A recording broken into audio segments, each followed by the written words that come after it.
they do that to? Why they do 'Cause- that? so it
I'm Cara Presley, America's favorite career cheerleader, and I help individuals pivot personally and professionally towards greatness. Are you feeling stuck or even stagnant in the workplace, unappreciated in your household, or unsuccessful overall? I can help you create a life you want, a life that you actually love. For more information, visit carapresley.com.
I'm Cara Presley, America's favorite career cheerleader, and I help individuals pivot personally and professionally towards greatness. Are you feeling stuck or even stagnant in the workplace, unappreciated in your household, or unsuccessful overall? I can help you create a life you want, a life that you actually love. For more information, visit carapresley.com.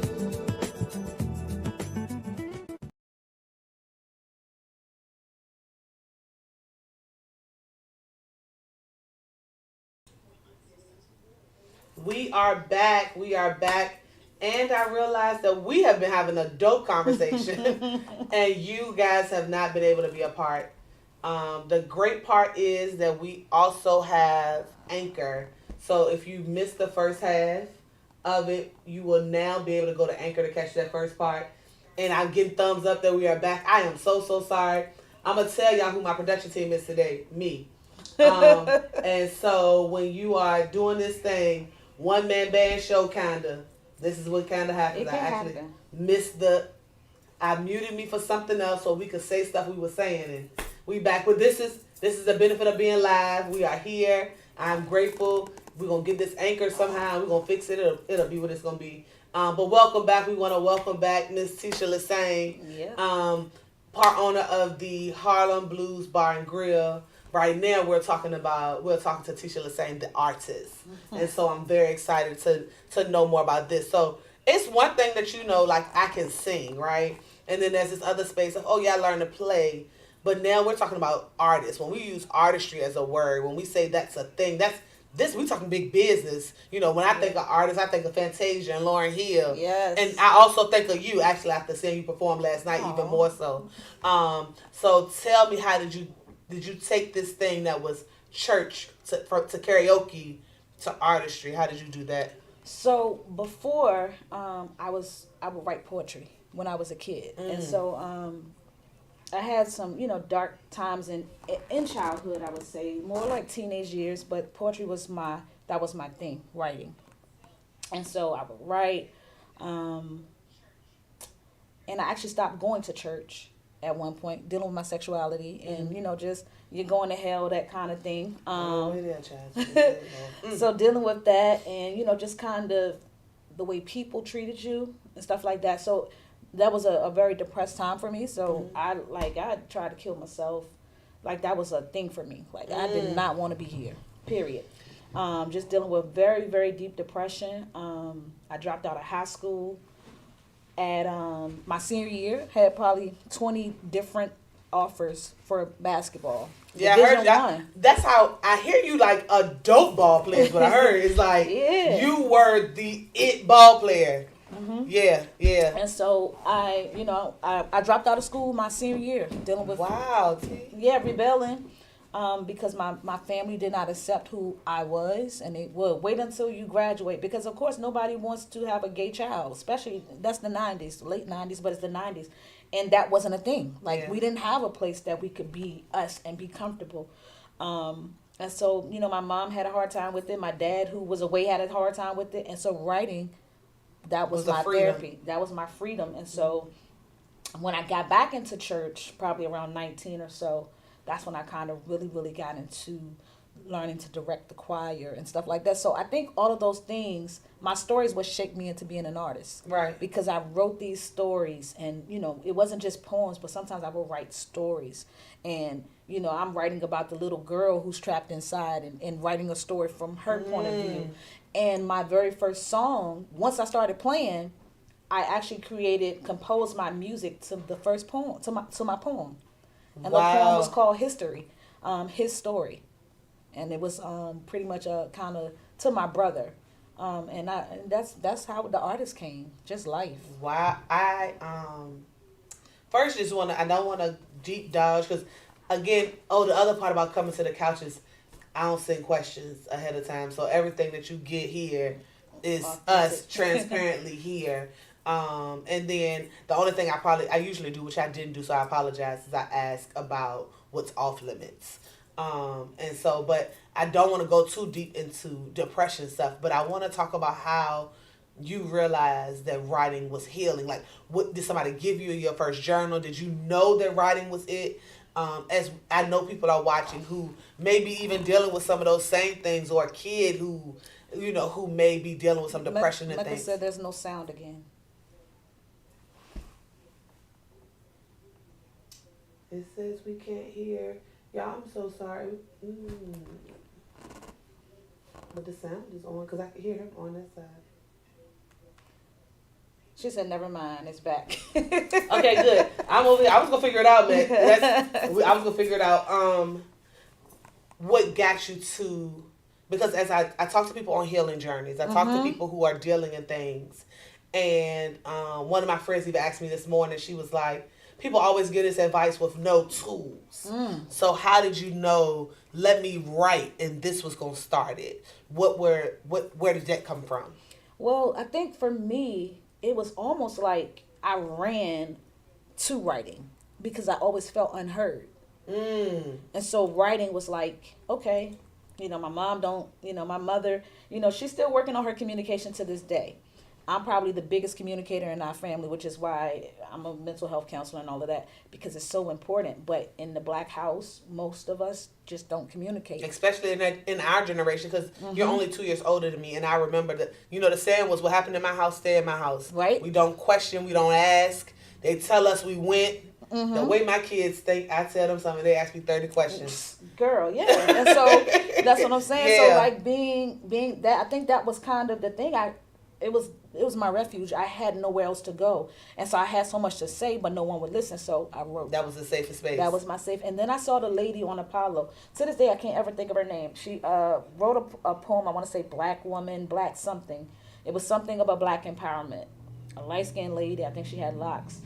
And that's what inspired me to just start writing poems, like really writing poems. Because at first I was just, Anybody who's sitting Google Apollo while we on here, somebody put in the comments. Let us know. Yeah. And that's where it came from. Before it would be like letters, I would have to write a letter to my mom for her to hear me. And this was before any therapist, anybody could tell me to use writing. It's just something that I had to use. Yeah, that's what I think, so me, I'm a talker, right? Like writing, first of all, I can't spell half of the stuff I want to say. And won't no Google correct back then. I just was messing up spelling. And even like with this process, like even with choosing to do a podcast, everybody's doing podcasts, right? This kind of become a fad, a thing. But I knew I liked and I wanted to be on TV, right? And so how do I maximize opportunity, right? And still be able to offer a space for me to have the thing that I've seen me as. Right. But the biggest part about this is that there's healing that's going to happen. Right? Again, I'm not telling you that you're about to be healed. I'm saying that there's probably somebody watching that is enduring a space of depression and hadn't even thought I could go write. Or hadn't even thought to pick up a book. Or hadn't even thought to go and have some fun at karaoke. Y'all should just come and join us. When we leave here, we're going to 210 Brooklyn Park Boulevard, FYI. So just start getting dressed while you're watching. Because tonight is karaoke. There's a freedom in saying things out loud. Some songs resonate with the things that are happening in your life. What are some of your musical inspirations and influences? Well, you already named two, Fantasia and Lauryn Hill. Oh, Lord. The way I love Taylor. She be in my y'all. She in stage. I better go on down there. Man, listen. Fantasia's story, definitely. Before I really even listened to her as an artist, I like to know the fabric of that person. And I always say the fabric of a person because that tells you so much about who they really are. Right. You know what I mean? Right. So for Fantasia, and of course this has only been in the recent years of my musical influences, but her story and just knowing like she got a GED. I ended up having to get a GED, dropping out of high school. So just kind of things like that. Lauryn Hill, Lauryn is Lauryn, and she's an amazing artist, and most of the amazing artists are the ones who are the most misunderstood. But then going back to like when I was younger, my mom had me listen to all old school music. That's why I have such an old soul when it comes to my music anyway. So I would say the Patti LaBelle's, the Freddie Jacksons. I actually met Freddie Jackson. He cooked dinner for me. Freddie Jackson cooked dinner for you? Cooked dinner for me. What did he cook? He had he has a special barbecue sauce that he makes. And that's what I remember the most. But he did like the fresh greens. Like he cooked like he from the South. But I believe his family is. He lives in New York. But some mac and cheese, but the sauce that he makes. He called me on my phone and said... Called you? girl. The lady who knew him called and said, Mr. Freddie Jackson is requesting your presence. And he got on the phone and said, I saw the video of you singing, and I want you to come so I can fix dinner for you and so you can sing to me. So where did he see this video? Let's talk about the video. The video, this lady, she was trying to be my manager. Okay. And she had she was friends with him. And yep, that was a highlight. So yeah, that's but of course the Freddys, Luther, all of those soul singers. Yeah. I can't even, Gladys Knight, like it's something that I appreciate in all of them. But new school, I'm definitely going to say Fantasia. I love her. She's an amazing artist. Mm-hmm. Not Fantasia, but her. Yeah, we with you. We with you. Jill Scott, Erykah Badu. If you hear me singing, you gonna know. You can tell. Voices. Yeah. Yep. So as we're talking about your artistry and your singing career, where have you traveled? Where have you been in your process of singing? So I have sung internationally. Really? I wasn't booked to sing in Europe, but every stage I could find where you could sing, you already know I was singing. You sung, yes. Everywhere I could go. I've done Times Square. It was my own little thing. I went out there and did the singing outside, brought my little portable speaker. This is during the pandemic, so just trying to get out and do stuff. So that was just something I always wanted to do, sing in Times Square, whether they booked me or not. Had my little tip jar out there, and that was just a fun experience. I've sung probably every state that I visited, all up and down the East Coast, the West Coast, California, every country I visit. You are world renowned. I just want y'all to know all it takes. What people don't know is they use these big words and don't realize what they mean. Renowned just means known. She is world known. She has been around the world. We have a world renowned singer, Teshia LeSane. That's how she should be introduced every time it's time for her. It should be done every time it is done and spoken of. If you got to introduce her and you don't say that, you out of order. When you sing your bio in now, Teshia, you are world-renowned artist, Teshia LeSane. I don't care what they say, because I am also world-renowned Coach Nikki. I am a certified life and business coach that'll change your life. Right. We have to create the life we want. I have a girlfriend called Presley. Y'all go out and check her out. She's amazing. The commercial that you've seen has been her. And that is her. That's all she says. She helps people create the life that they want. Now, for you to take that Bluetooth speaker in the middle of New York and say, "I'm gonna sing right here," yep. And if you listen, great. If not, tip anyway. Right. Yeah, I'm excited. That's exactly how it was. And speaking of New York, I've actually met some really cool people there. I performed at Lenox Lounge before before it was taken over, gentrified. Which is a very famous lounge in Harlem, New York. Also, the Sugar Bar. I met Chaz Shepard. He's an actor. He was just in the Marvin Sapp movie. Okay. And Chaz and I literally, to this day, still text, communicate. He's going to stop by. He travels through Virginia a lot, but a lot of times he's traveling, doing this, doing that. And I'm trying to actually get him to come and perform at the restaurant. When my money is long enough, but and it shall be. It shall be. Look, I said when, right? When it get there, and it shall be. But yeah, so I'm like going to these different places and just building relationships. We went to Mexico this summer, and we met a lesbian couple who lives in San Diego, California, and she's a life coach. They're Latino, but yeah, she's a life coach. So just making these connections around the world. Met a and then guy. I'm gonna start just going with y'all. Yeah, come on, man. What they over there? I'm gonna stay over there. I'm not in my business, but we all going to this event together. Yes. Do it. We can do it. Met a guy in Vegas. He's a movie producer. And whenever it's about being Vegas, ready though, ready for these alignments. Had you not been really ready when even the owner of Boogaloo's has said, "Hey, let's." Hypothetically, had she said it and you didn't have the money or you didn't have the funds, right? What would that have looked like? You know what I'm saying? But in all things, timing is purpose. You know? I like that. What has been your wildest moment in music?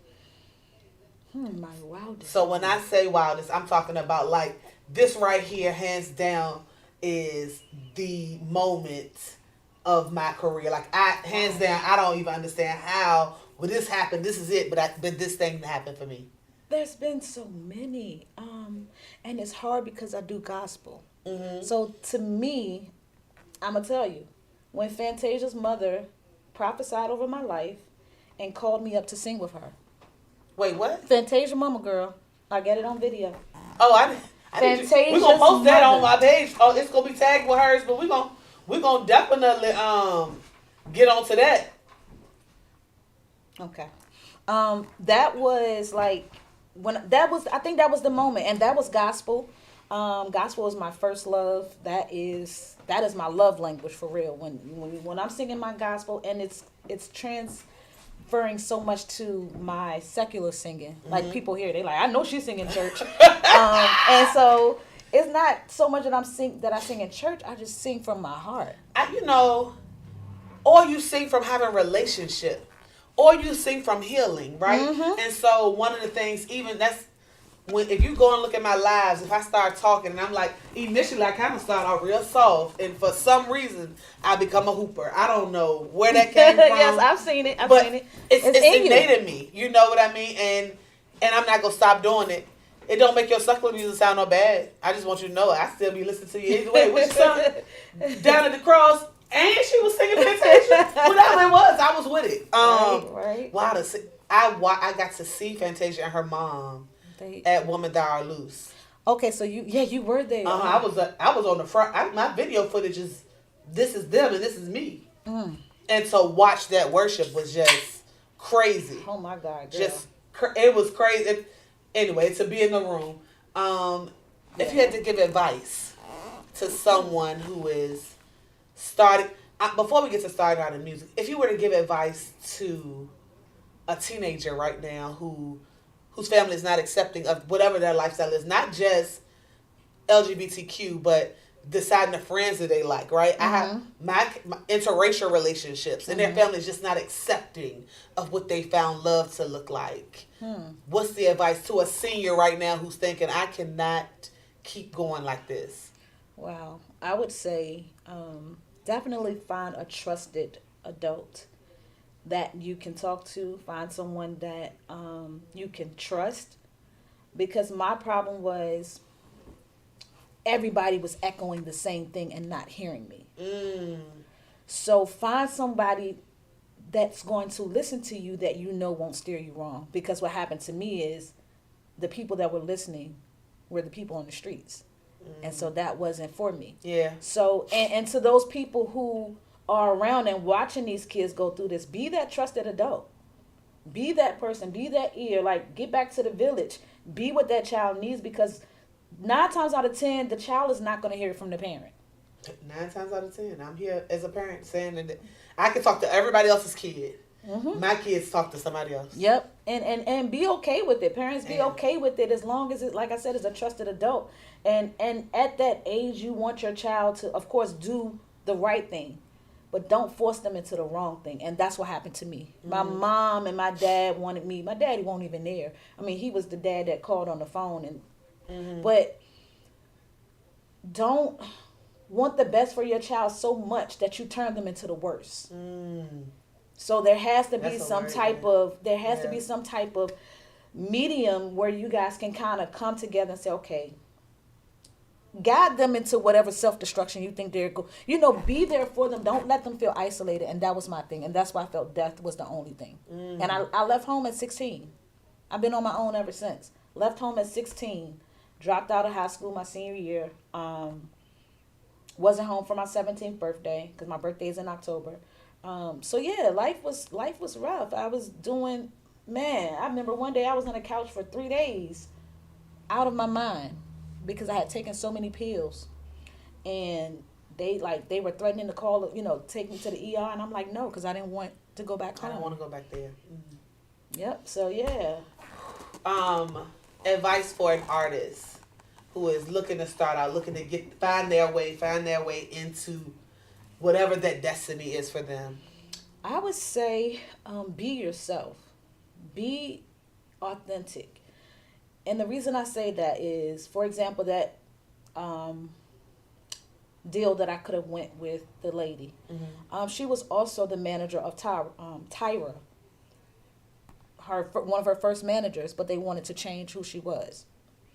Be yourself. Be authentic to you. have morals, because now basically sex sells, and I think that's one of the reasons why I never made it mainstream, because I just wasn't gonna sell my soul for that.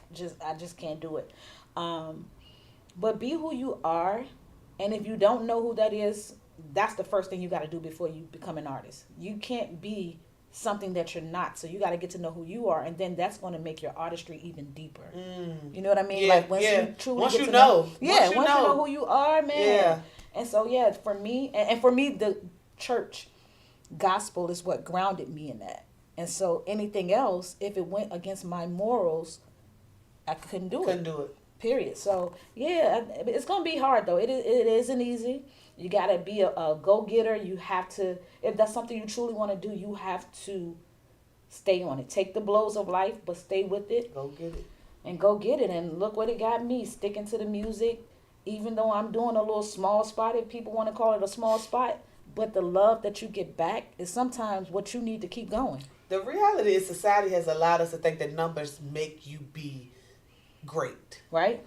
Your likes, your views, the people that's in the audience, that don't really matter. If your heart is in the right place, if you're aligned in assignment and you go forth, I'm going to tell you right now, God paid all my bills.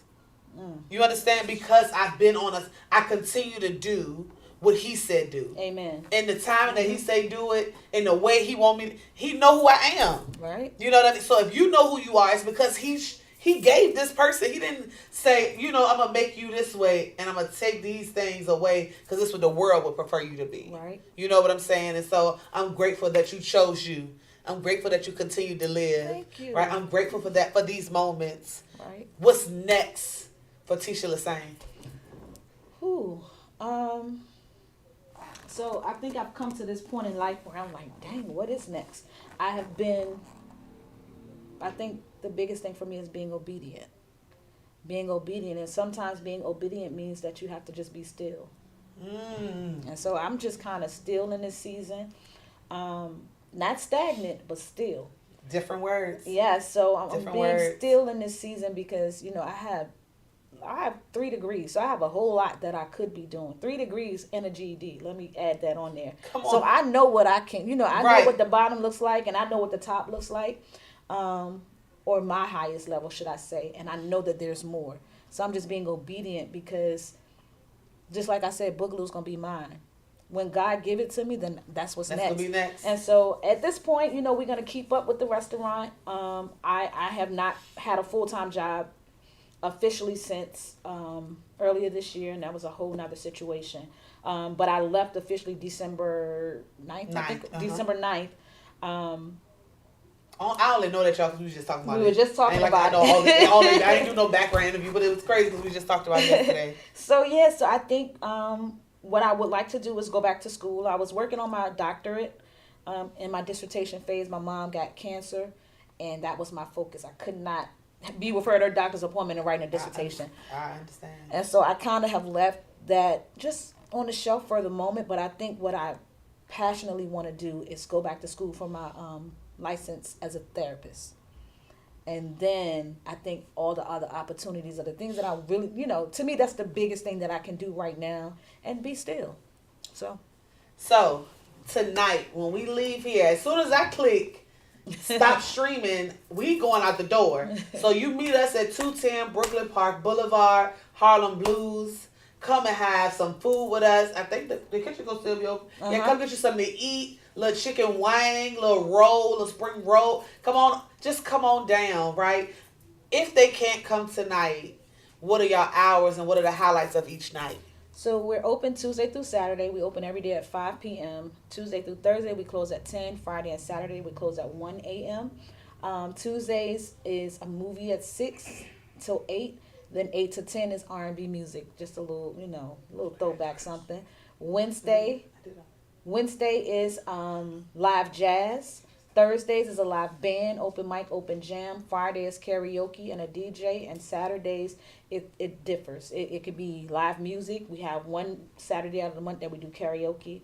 So just check out our calendar. Go to our website, harlembluesrba.com. 210 Brooklyn Park Boulevard. Come on down. We'll be there tonight. Come join us. Come have some times. Cut a rug. You DJing tonight? Yes. Yeah, come on. Because she a DJ too. Yeah, I'm telling you, she do everything. And we'll talk about all of those hats when Mecca come on back and sit with us on the couch. Mecca, we see you soon. Thank you guys so much for tuning in. Until next Friday, thank you. You guys be safe. I appreciate all that you do. And we will see you soon. Good night. Good night.